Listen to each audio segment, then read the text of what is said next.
जीवन बनाना है। जीवन जीवन होता नहीं है, वरना जैसे कहा कि धड़कनों में अगर प्यार है तो फिर जीवन जीवन है, वरना ये जीवन भी जीवन नहीं है, चलती फिरती लाशें हैं। लाश वो होती है जिसकी मृत्यु होती है, वो लाश रह गई, आत्मा का नाता टूट गया, ना दिल की धड़कनें, ना लंग्स, ना कुछ काम कर रहा है, सांसें नहीं चल रही हैं, लेकिन यहाँ पर चल फिर रही हैं चलती फिरती लाशें। जिंदा दर गौर कहा गया है। गौर कहते हैं कब्र में जो होता है, गौर कब्र को कहते हैं। तो इस तरह से जैसे जीते हुए ही कब्र में ही पड़े हुए हैं। तो कहने का भाव, कहने का तात्पर्य यही है कि महापुरुष संत जन भक्त जनों ने यही एक संदेश हर मानव, हर इंसान को ये युगों युगों से दिया है, और यही कहा है कि समय अमोलक है। भजन कैले राम का समैया अनबोलवा, ये आप सभी यहाँ पर गीत बोलते हैं कि बड़े बड़े भाग पायो लाई मनई के तनवा, कि ये मन रूप, ये तन मिला है मानुष का, ये बड़े भाग्यों से मिला है। तो जीवन को जीवन बनाएं, ये जीवन को मायने दें, इसकी कीमत डालें, और सही मायनों में संतों महात्माओं के कहे अनुसार हम अपने जीवन को ढालते चले जाएं, उस सांचे में ढलते चले जाएं, और इस प्रकार से इस धरती को हम गुलजार हम बनाते चले जाएं।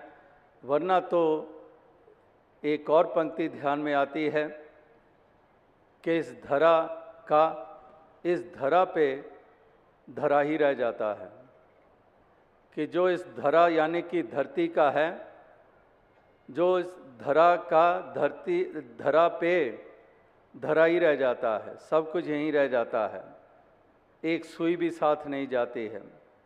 ये दुनियावी प्राप्तियां, ये उपलब्धियां, ये यहीं साथ छोड़ जाती हैं, आगे कहाँ जाएंगी ये। तो इसलिए जो साथ रहता है, जो साथ जाना है, जो हमेशा साथ रहना है, उसी को आधार बनाना है, उसी के साथ नाता जोड़ना है, जो इस लोक और परलोक में भी हमें मालामाल रखता है। ऐसी दौलत के हमने भागीदार बनना है। इस प्रकार से हमने अपने इस जीवन को ऐसी एक दिशा देनी है, ऐसा एक रूप देना है, और इस प्रकार से हमने जैसे कहा कि कर्तव्यों का पालन करते हुए, फर्जों की अदायगी करते हुए, इस तरह से हमने इस जीवन के सफ़र को हमने तय करना है। जैसे वो शब्द के भ्रम आ जाते हैं कि इस तरह से एक जैसे वो भाग लो शब्द है, तो भाग लो शब्द, वो भाग खड़ा हुआ, तो कहने वाला कह रहा है कि मैंने ये नहीं कहा कि भाग लो, यहाँ से भाग जाओ, मैं कह रहा हूँ भाग लो यानी कि पार्टिसिपेट, इसमें हिस्सा लो। इस तरह से भागने का नाम भक्ति नहीं है, जागने का नाम भक्ति है, कि हमने कर्म के क्षेत्र में रहकर, वरना तो शब्द ही हुआ करते हैं, उसके कितने मायने निकल जाते हैं। एक पत्नी पति को कहती है, मुझे सोने की चैन कब लेके दोगे, बार बार कहे जाए, तो पति कहता है जब चैन से सोने दोगे। तो शब्द तो वही दोनों थे, सोना भी और चैन भी। वो कह रही है सोने की चैन कब लेके दोगे, वो कहता है जब चैन से सोने दोगे।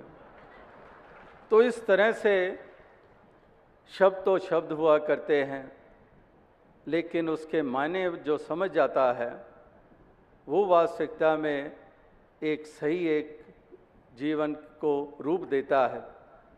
तो दास ज़्यादा और शब्दों का सहारा नहीं लेगा, क्योंकि इंद्र देवता भी कुछ बैंड तो बजा ही रहा है,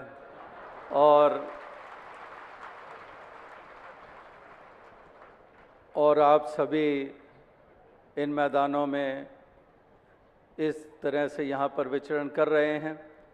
तो दातार की कृपा है कि कल से ही भरपूर आनंद लिया जा रहा है। और रही बात शब्दों की, जो दास इस वक्त शब्दों का इस्तेमाल कर रहा है, तो ये शब्द, ये वाणी, ये वचन तो कल से ही आप सुन रहे हैं और वो वचन लगातार बहुत कीमती हैं, लाभदायक हैं, कल्याणकारी हैं, यथार्थ हैं। चाहे बच्चे की रचना से निकले, जवान बुजुर्ग की रचना से निकले, तो दास ने तो केवल वो लड़ी ही आगे बढ़ाई है। इसलिए संदेश के लिहाज से तो कोई कमी नहीं रही कल से। तो दास इसलिए वाणी को विराम देगा और अंत में फिर से अपनी खुशी जाहिर करेगा जो यहाँ रांची में इस प्रांतीय संत समागम पर आकर आप सभी के दर्शन करके प्राप्त हुई कल से ही। और यही अरदास की दातार कृपा करे, आपको शक्ति दे, सामर्थ्य दे कि इसी तरह से प्यार भरा जीवन जीते भी चले जाएं। ये सत्य का पैगाम, ये सत्य का संदेश, ये मानवता का पैगाम, मानवीय गुणों को और मजबूती देते हुए आप आगे से आगे बढ़ते चले जाएं और दातार सबको तन मन धन के दुनियावी सुख भी प्रदान करे। साथ संगत जी, धन्यवाद।